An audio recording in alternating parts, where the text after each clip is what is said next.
you previously said you think a European team is going to win, or Europe is the strongest region. Why is that? And now that we've seen, I guess, a tiny bit of the world's meta, would you still agree with that?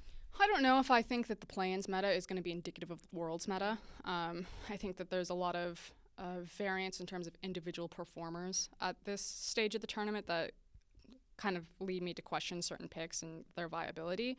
In terms of Europe, I think teams like G2 and Fnatic are obviously who we're talking about. And I just think that in kind of the same way that the LPL was put down by a global audience for so long, because people's understanding about what the LPL did so well was just relatively shallow, rather than like the formulated method of like the macro understanding and really celebrating the LCK playstyle. I think Europe's kind of in a similar spot right now where, like, I know that people will just call me biased, but I cannot emphasize enough how it is so rare to see a team like G2.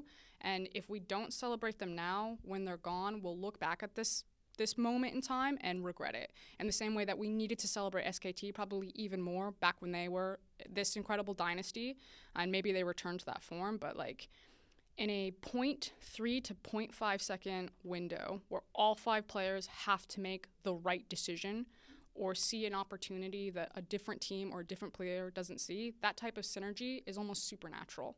And like G2 have the mechanics, and they have the macro, and they have the champion flexibility. Like, you can talk about all those things, but the supernatural element of all 5 players thinking on the same wavelength instantaneously is what makes Europe so incredible right now. It's what made China amazing when they were at their high, and I think we're seeing it again, and that's what I just really want to demonstrate to viewers. And it's so hard as an analyst to convey that. But again, on that 0.5 second dive, there's no communication. There's no one being like, bounce this way, find the restart right there, we have tempo. It's literally go, go, go, go, go. A team that a lot of people aren't talking about, you mentioned them, but I feel like people are talking about Splyce now because they're going through play-ins right now. Well, I'll actually find out in a few hours whether they make it to main stage.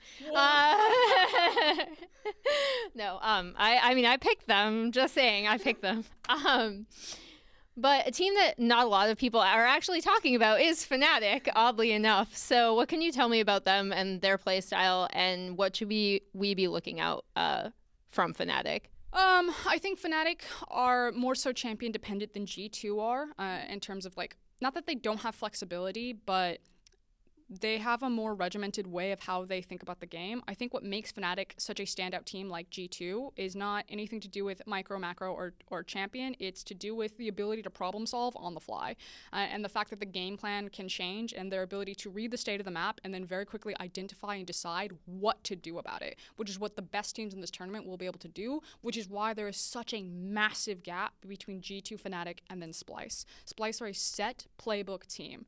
They know that on reset, we go here, we place the wards, we try to do this, and if anything changes, they lose their minds, and they get caught in that setup a lot, whereas G2 and Fnatic will very quickly be able to react and adapt on the fly.